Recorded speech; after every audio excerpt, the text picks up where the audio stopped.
Mi abuelita, que en paz descanse, era muy chismosa. Se metía a todas las casas, era amiga de todas las señoras de la colonia. Caía bien, llevaba y traía información como si fuera su oficio. Sabía todo de todos. Una vez, cuando era niño, me llevó al mercado a ayudarle a cargar unas cosas. Ir con ella al mercado era cansadísimo. Cada 10 pasos se encontraba con alguien y se ponía a platicar. Un niño no tiene buena noción del tiempo, así que yo sentía que estábamos fuera como 10 horas seguidas. Me acuerdo mucho de una ocasión, ya de regreso con las bolsas llenas de mandado, mi abuelita me dijo que necesitaba sentarse un momento. Nos detuvimos en una de las bancas del atrio de la iglesia. El lugar era fresco por los árboles, por el muro alto del templo. Entonces me señaló a una mujer que nos daba la espalda. Una señora vestida completamente de negro. A su lado estaba un muchacho de unos 14 años. «A ti que te gustan las historias de terror», me dijo bajando la voz, «te voy a contar lo que le pasó a esa señora. ¿Ves al chico que está con ella? A ese niño se lo dejaron». Me explicó que hace años, cuando este niño era un bebé, María Elena, así se llamaba la señora, llevó a su casa a un electricista para que le ayudara con unas instalaciones. El hombre venía con su hijo en brazos. Su esposa había fallecido y como él ahora lo criaba solo, no tenía con quién dejarlo. El niño se portaba bien. María Elena lo cargó un rato y se puso a arrullarlo mientras su papá trabajaba. El bebé se quedó dormido en sus brazos. No se dio cuenta en qué momento el padre se fue. Se suponía que estaba en la azotea trabajando. Lo más probable, decía mi abuelita, es que vio al niño plácidamente dormido y pensó que sería mejor que tuviera la educación de una madre, aunque no fuera la suya. María Elena subió, buscó por la casa, salió a la tienda, preguntó en las calles, esperó. A lo mejor el tipo habría ido por material a la tlapalería. Dieron las 12 de la noche y nada. Le preguntó a una vecina, a un conocido del barrio, pero nadie le supo decir dónde vivía aquel. El hombre había desaparecido. Mi abuela me dijo en voz más baja que no estaba segura, pero se decía que María Elena había intentado tener hijos durante años, que pidió, que hizo algo, un pacto, una promesa, y que ese niño simplemente le cayó del cielo. Buscó al padre unos días por cumplir. Después comenzó a decirle a la gente que estaba cuidando al niño porque pronto regresarían por él. Lo crió como si fuera suyo, le puso sus apellidos, lo amó como madre verdadera, pero con el tiempo pasaron cosas. Cuando empezó a caminar, el niño solía pararse frente a una de las paredes de su cuarto. Se quedaba quieto, mirando. A veces se reía, otras lloraba o gritaba de la nada, como si viera a alguien. Cuando aprendió a hablar, decía que el padre lo iba a buscar, que lo veía, que quería irse con él. Nadie le había hablado de su padre o del padre como le decía a él. Más grande, seguía hablando con la pared. Ya no se refería a alguien en específico, solo murmuraba cosas, a veces en voz baja, otras casi sin mover los labios. Pero si María Elena lo descubría, él fingía que no estaba haciendo nada. Se quedaba quieto, con cara de niño normal, como si no entendiera por qué lo estaban mirando raro.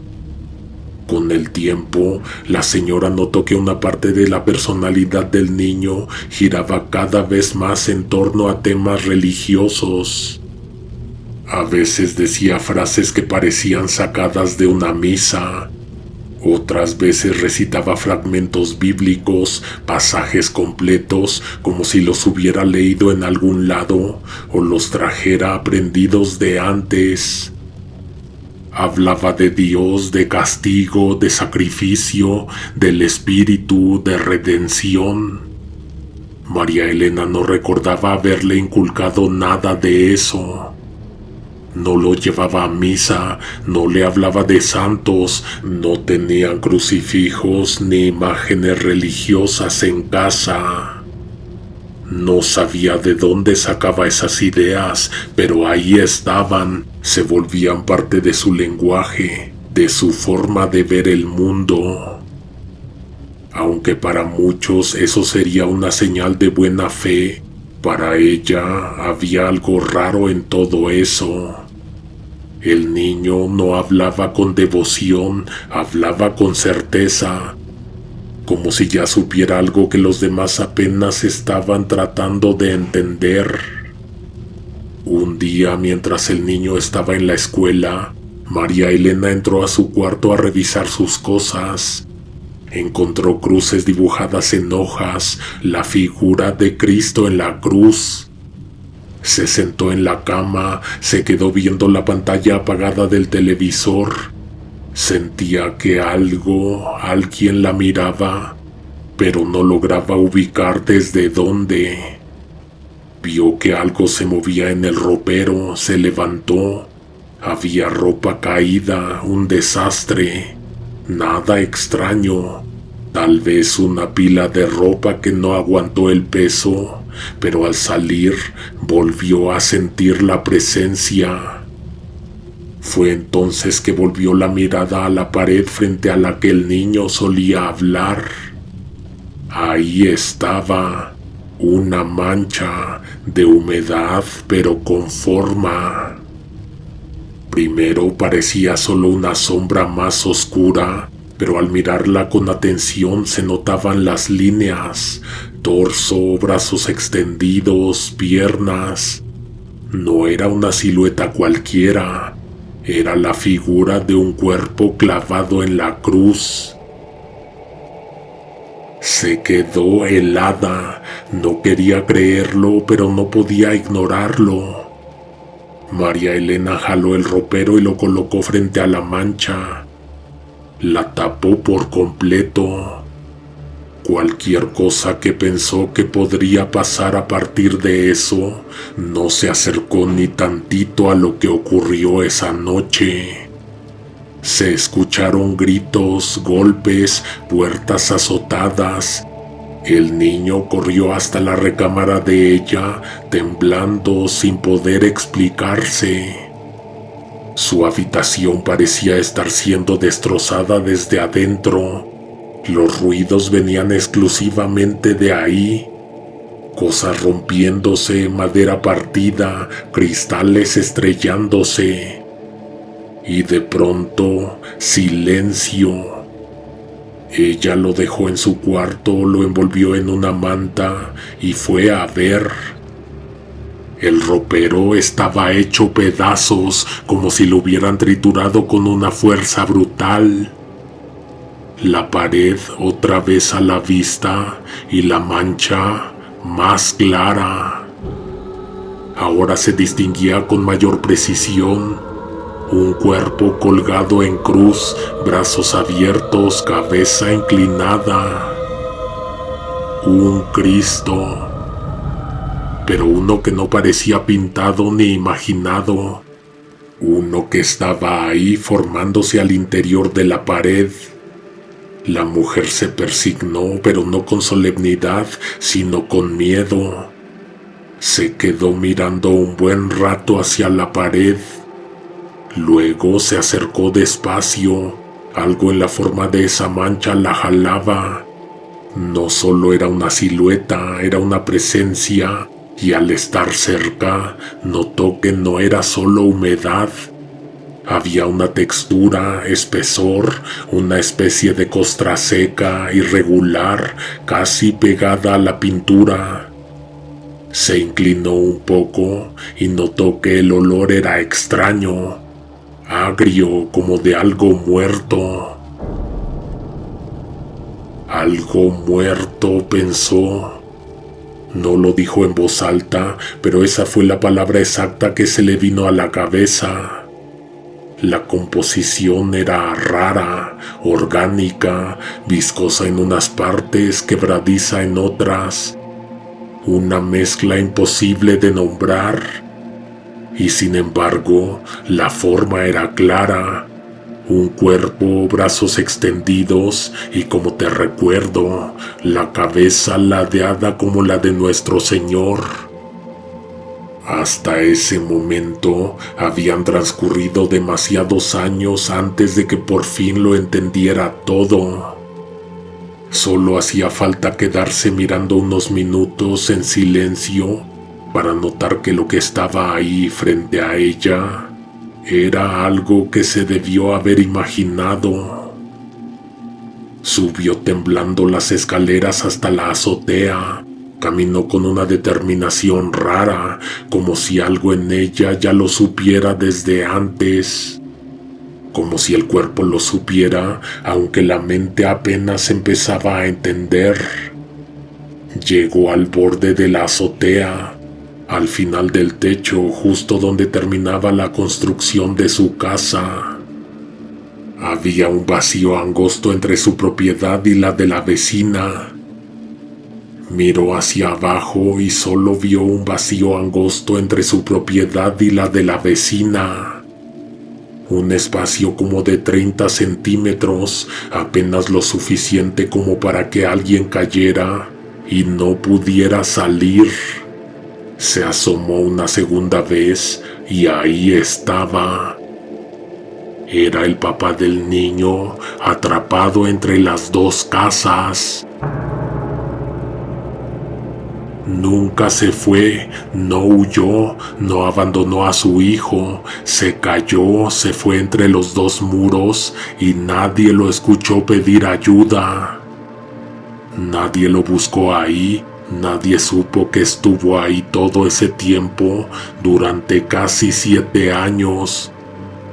Su cuerpo, en avanzado estado de descomposición, había goteado lentamente contra el muro. Con el tiempo, la carne, la grasa, los líquidos fueron filtrándose hacia las dos casas. La humedad se mezcló con el polvo de adentro y dejó la marca. Una figura humana, una mancha, sí, pero parecida, muy parecida en estilo a la del manto sagrado, aunque con brazos extendidos en cruz. Cuando lo sacaron, la policía acordonó la zona, pero muchísima gente se juntó e hizo lo necesario para ver. El morbo nunca falta. Algunos se tapaban la boca con la mano o se cubrían con la playera, otros rezaban. Era un espectáculo raro, macabro, pero al mismo tiempo solemne. ¿Sabes qué es lo que más le quedó grabado de toda esta historia? Que aunque se supo que la imagen en la pared no era un Cristo, sino el resultado del cuerpo de un hombre que estuvo pudriéndose por años en la casa de la vecina, donde también se formó una mancha muy parecida del otro lado del muro. Hasta el día de hoy hay gente que viaja de lejos a pedirle milagros. La señora dueña de esa casa le hace una misa cada año, le prende veladoras, le agradece favores y nunca le faltan fieles al Cristo de la pared.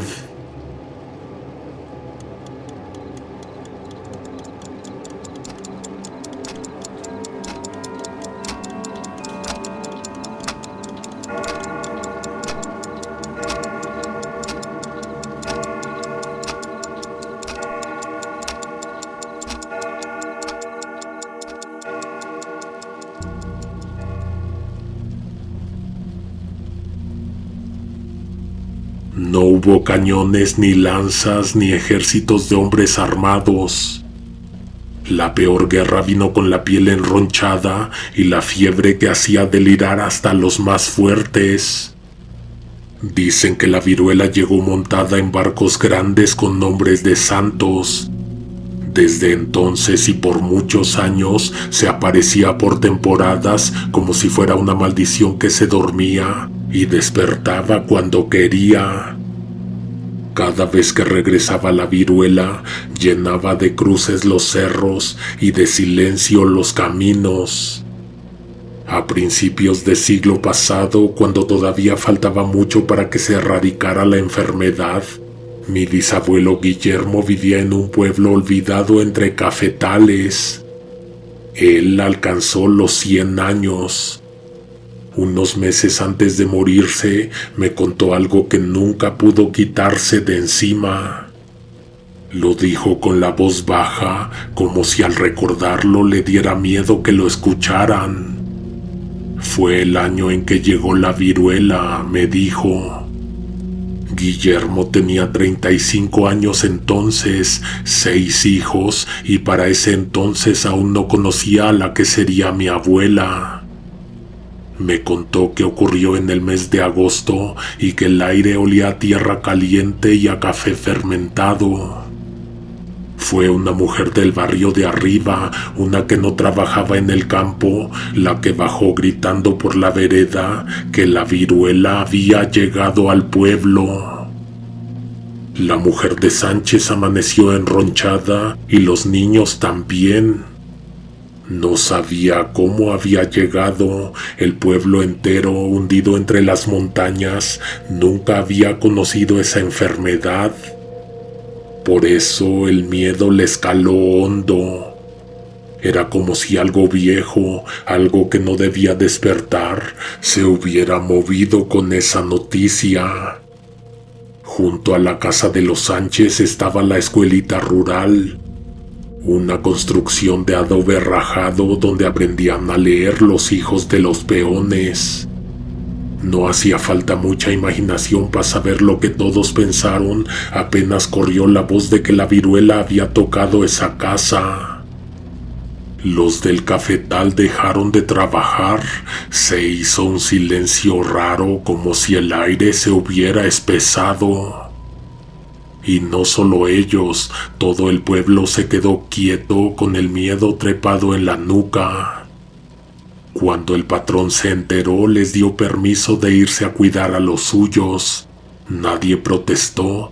Era como si algo invisible se hubiera soltado entre los surcos del cafetal, algo que ya llevaba días rondando.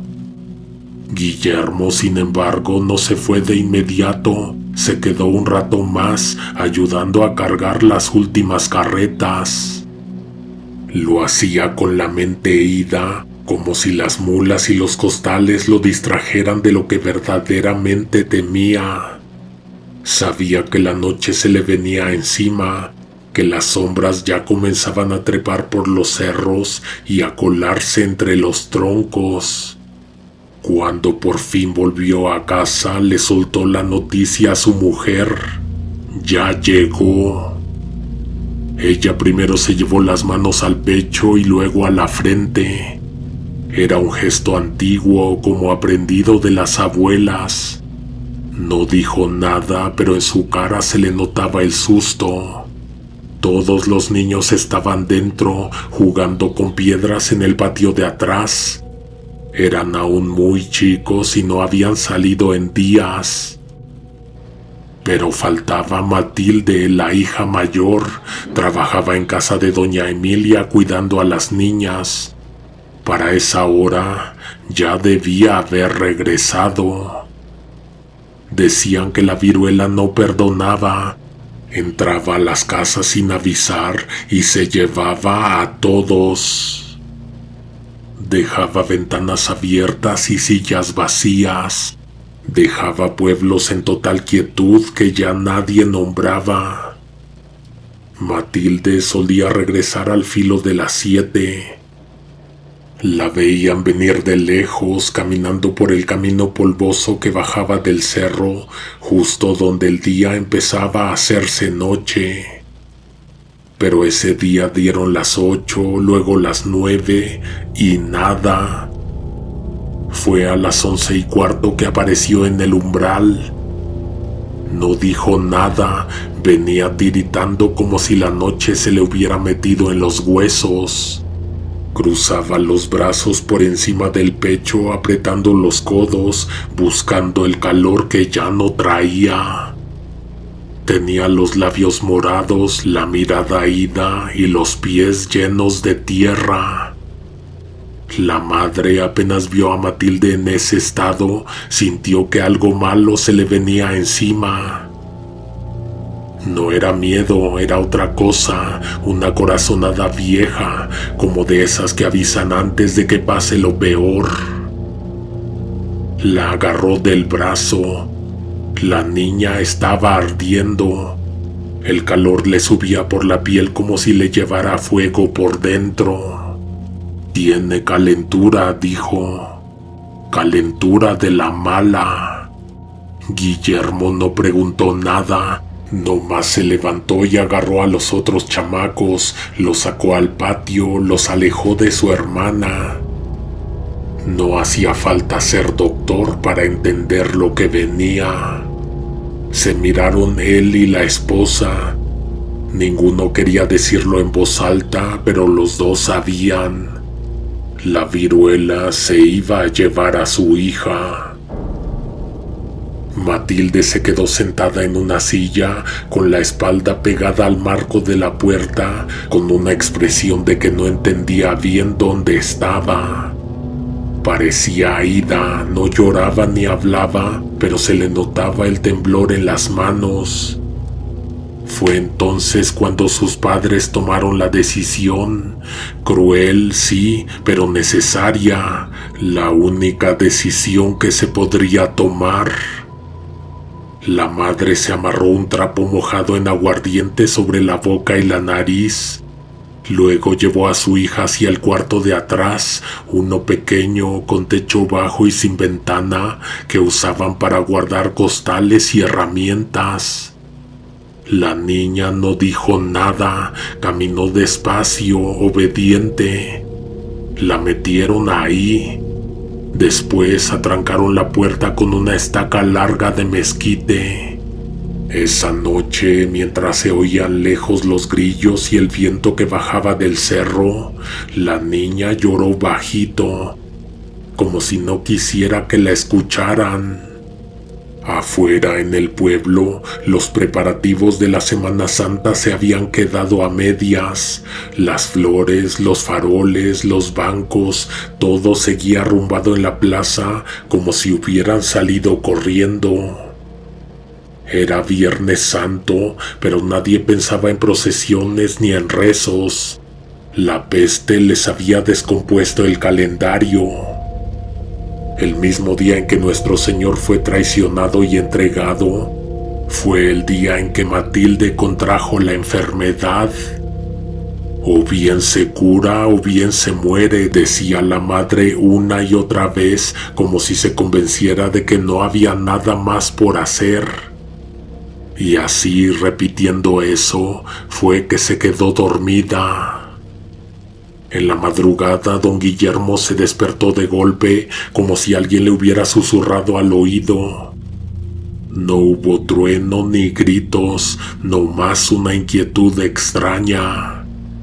Abrió los ojos y la vio ahí, Matilde, parada a los pies de la cama. No se oía nada, ni un insecto, solo esa figura quieta en la oscuridad. Se incorporó con cuidado, tanteando con los pies el suelo de tierra. No quiso acercarse de inmediato. Buscó la lámpara de aceite y la encendió. El pabilo tardó en prender. Cuando por fin lo hizo, lo que vio le heló la sangre. La niña tenía los ojos abiertos, la piel pálida, y ya se le marcaban en la cara unas manchas rojas y llagas. Era muy pronto para que la enfermedad la hubiera carcomido tanto, pero ahí estaban, como si llevara días así. Y ella, quieta, sin moverse, mirando un punto fijo en la cama, justo donde dormía su madre. Guillermo le habló, primero con dulzura, luego con firmeza, pero la niña no respondió, no parpadeaba. Él hizo lo que tenía que hacer, se cubrió la boca con el ángulo del brazo y la tomó de la mano. Estaba ardiendo de fiebre. Caminaron juntos hacia el cuarto de atrás. Fue entonces cuando se le hizo un nudo en la garganta. La estaca con la que había trabado la puerta estaba partida, tirada en el suelo. No había fuerza humana que pudiera haberla roto tan limpia. El cuarto era lo mismo de siempre, tierra en el suelo, una silla de madera maltratada y un par de cazuelas viejas en un rincón. No había ventana, no entraba la luna. Sentó a la niña y fue por un mecate. Mientras anudaba la cuerda, sintió cómo el corazón le pesaba. El silencio de la niña no era normal. No era dolor ni debilidad. Era como si estuviera vacía por dentro. Perdóname, Señor, pensó, pero es lo único que puedo hacer.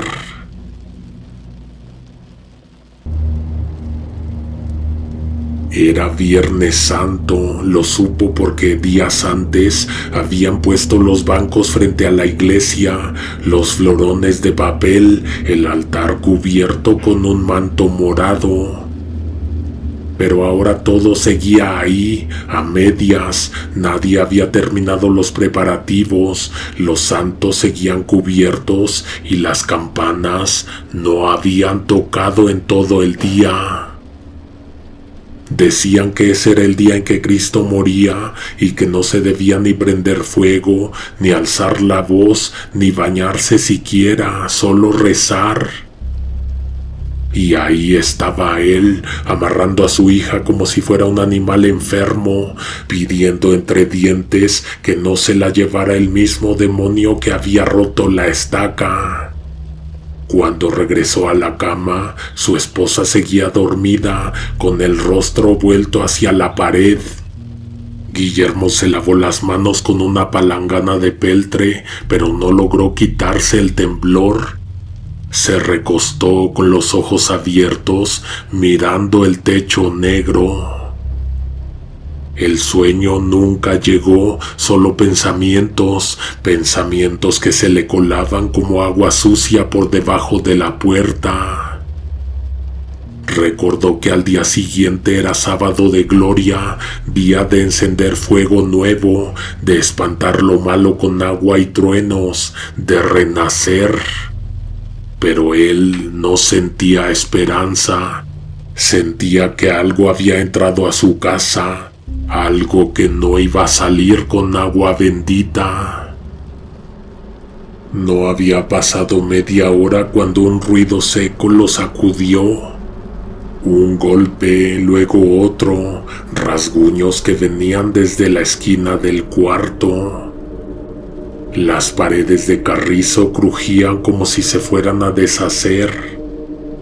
Algo raspaba la madera, todos lo oyeron.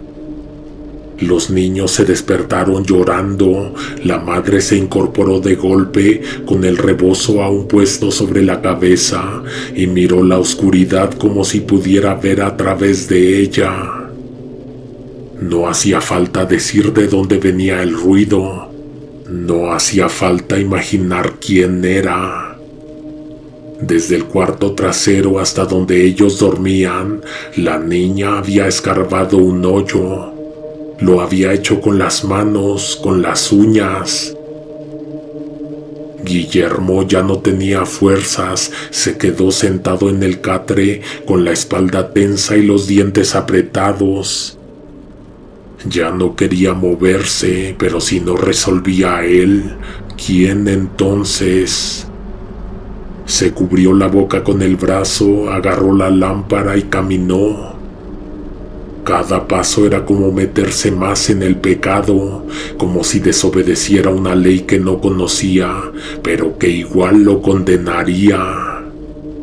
Al llegar al agujero se agachó, el aire que salía de ahí era caliente.